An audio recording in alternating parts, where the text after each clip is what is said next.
श्री परमहंस चरित भगवान रामकृष्ण के उपदेश। ईश्वर का अस्तित्व।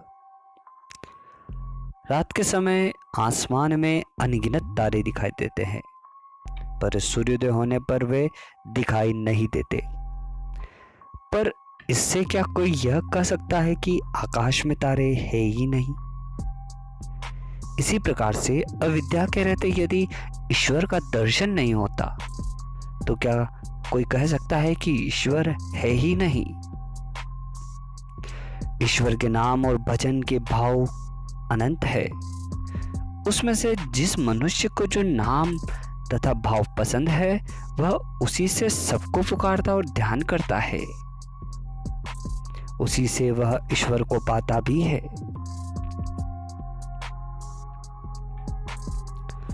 ईश्वर का एकत्व। जैसे एक ही जल पदार्थ को भाषा भेद से कोई वारी, कोई पानी तो कोई एकवा कहता है, वैसे ही सच्चिदानंद को भिन्न भिन्न देश में कोई हरि, कोई गॉड तो कोई अल्लाह नाम से संबोधित करता है।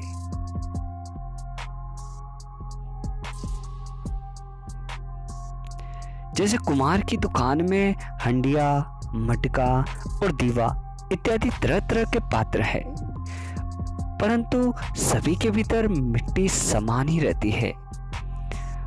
ईश्वर भी उसी प्रकार एक ही कर देश आदि के भेद से भिन्न रूप में प्रकाशित हुआ है। ईश्वर की ज्योति बहुमुखी है। प्रश्न: सब धर्मों में ईश्वर की ही चर्चा लिखी है, फिर भिन्न भिन्न धर्म वाले ईश्वर को भिन्न भिन्न दृष्टि से क्यों देखते हैं? उत्तर: ईश्वर एक ही है, यह सच है, परंतु भिन्न भिन्न धर्म वाले के भाव विभिन्न है। जैसे परिवार में मालिक एक ही मनुष्य होता है, परंतु वह किसी का पिता, किसी का भ्राता और किसी का पति भी माना जाता है। ऐसे ही एकमात्र ईश्वर पुरुषों के भाव भेद से भिन्न भिन्न रूप में समकता है। और निराकार ईश्वर। एक बार दो आदमियों में बहुत विवाद हुआ। एक कहता था उस खजूर के पेड़ पर बड़ा सुंदर लाल रंग का गिरगिटान है। दूसरा कहता था नहीं, तुम भूलते हो, गिरगिटान लाल नहीं किंतु नीला है। जब उन दोनों में आपस का विवाद बढ़ता ही गया, तब अंत में वे दोनों खजूर के वृक्ष के नीचे गए और वहां के रहने वाले एक आदमी से पहले से पूछा, क्यों महाशय, आपके इस पेड़ पर लाल रंग का गिरगिटान तो नहीं? उस मनुष्य ने उत्तर दिया, हाँ है तो। तब दूसरे ने पूछा, वह गिरगिटान लाल नहीं किंतु नीला है? उसके उत्तर में भी उस मनुष्य ने कहा कि जी हाँ, ऐसा ही है, क्योंकि उससे विदित था कि गिरगिटान बहुरूपिया होता है। अतः जिसने जो पूछा उसने वही उत्तर दिया। इसी प्रकार सच्चिदानंद हरि के नाम भी नाना नाना प्रकार के होते हैं। जो उपासक जिस रूप का ध्यान करता है, हरि उसी रूप में पाता है। और जो आदमी भगवान का बहुरूपिया होना जानता है, वह यह भी जानता है कि सब पदार्थ हरिमय है, अर्थात हरि के ही भिन्न भिन्न रूप है। वह यह भी जानता है कि हरि ही साकार है, हरि ही निराकार है और हरि के कितने ऐसे भी रूप हैं जिन्हें हम लोग पूरा नहीं जान सकते। वास्तव में अग्नि का कोई रूप नहीं है, परंतु जलते हुए अंगारों में उसका एक तरह का रूप जाहिर होता है, अर्थात उस समय बिना रूप की अग्नि रूप धारण कर लेती है। इसी प्रकार परमेश्वर का कोई आकार तो नहीं, पर कभी कभी वह विशेष आकार धारण कर लेता है। जब तक घराटे का शब्द सुनाई पड़ता है तब तक वह शब्द मालूम पड़ता है, बाद में शब्द छिप जाता है। इसी तरह साकार और निराकार ब्रह्मा का भेद है। प्रश्न, ब्रह्मा का स्वरूप क्या है? परमहंस जी ने जवाब दिया, ब्रह्मा निर्गुण है, अचल अटल सुमेरु के समान है। नाम धाम और शाम ये तीनों चैतन्य स्वरूप है। भगवान सुई की नोक में हाथी को बिठाकर हाँक सकता है। तात्पर्य यह है कि अनहोती प्रभु कर सके, होनहार मिट जाए। किसी समय श्रीयुक्त बाबू केशव चंद्र जी सेन ने परमहंस देव जी से पूछा कि विराट रूप में भगवान की मूर्ति का संकुचित होना कैसे मुमकिन है? परमहंस देव जी ने कहा, सूर्य पृथ्वी से बहुत बड़ा है, परंतु बहुत दूर रहने के कारण हम लोगों को वह एक छोटी थाली के समान दिखाई देता है।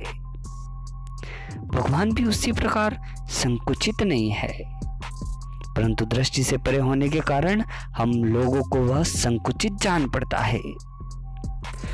ईश्वर सत्य नित्य होकर लीला करता है। उस अखंड सच्चिदानंद की लीला का पार न पाकर मैं भक्तदार में उबक चुबक करता और डूबता हूं, परंतु मायावी भगवान को पाऊंगा तब उसकी लीला का भेद भी प्राप्त कर मानो समुद्र का किनारा पा जाऊंगा।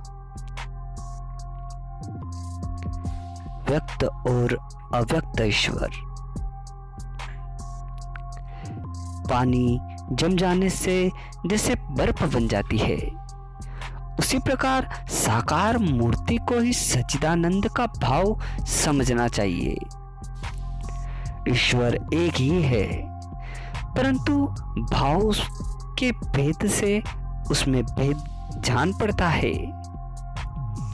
एक ही मछली जैसे नाना प्रकार के रस और मसाले देकर भूंजने से नाना प्रकार का स्वाद देती है, उसी प्रकार भगवान एक ही पर साधक लोग उनका अनेक भाव से उपयोग करते हैं।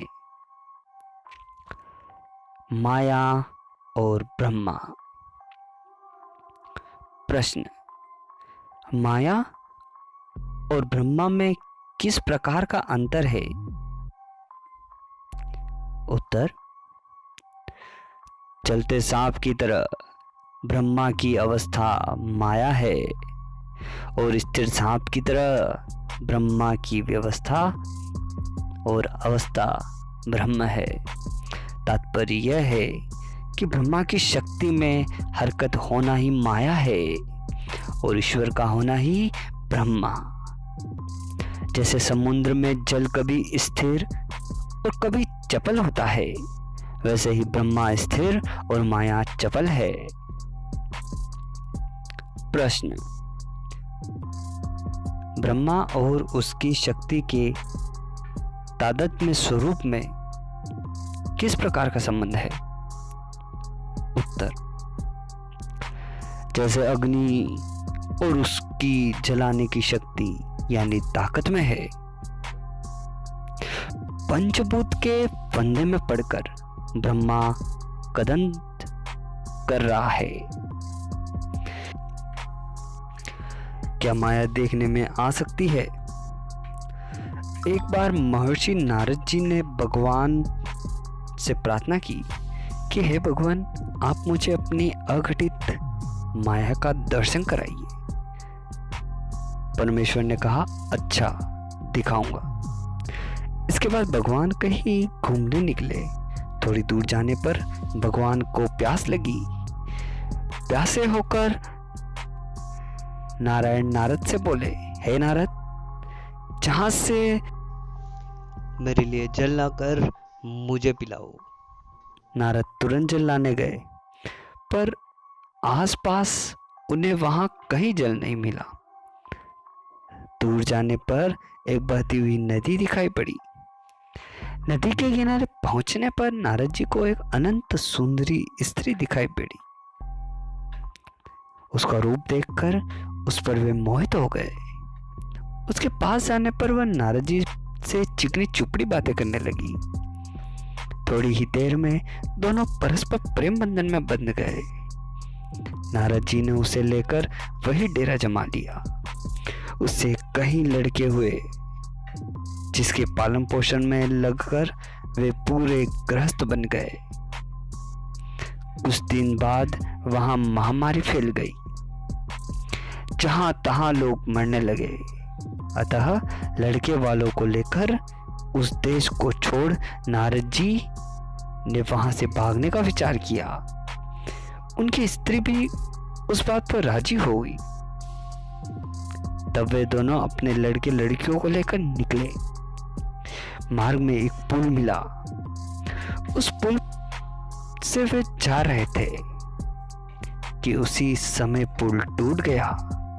स्त्री पुत्र सब नदी में गिरकर मर गए और नारद जी बच गए। कुटुंब के शोक में वे रोने लगे। भगवान भी उसी समय प्रकट हुए और नारद से बोले, नारद, जल कहाँ है? तुम इतना रोते क्यों हो? नारद भगवान को देख ताज्जुब से बोले, भगवान, आपको और आपकी माया को प्रणाम करता हूं। परमहंस जी को भी एक बार परमेश्वर की माया देखने की इच्छा हुई थी। उन्होंने महामाया माता से माया देखने की प्रार्थना की। माया के देखने की प्रार्थना करते करते एक दिन देखा कि एक छोटे से बिंदु से धीरे धीरे एक स्त्री बन गई और वह तुरंत सयानी भी हुई। उसी समय उसके गर्भदान हुआ और गर्भ से जो ही बच्चा निकलने लगा, तो ही वह स्त्री उस बच्चे को खाने लगी। वह बार बार बच्चा जनती थी और उसे खा जाती थी। यह देखकर उन्होंने सबक लिया कि बस यही माया है।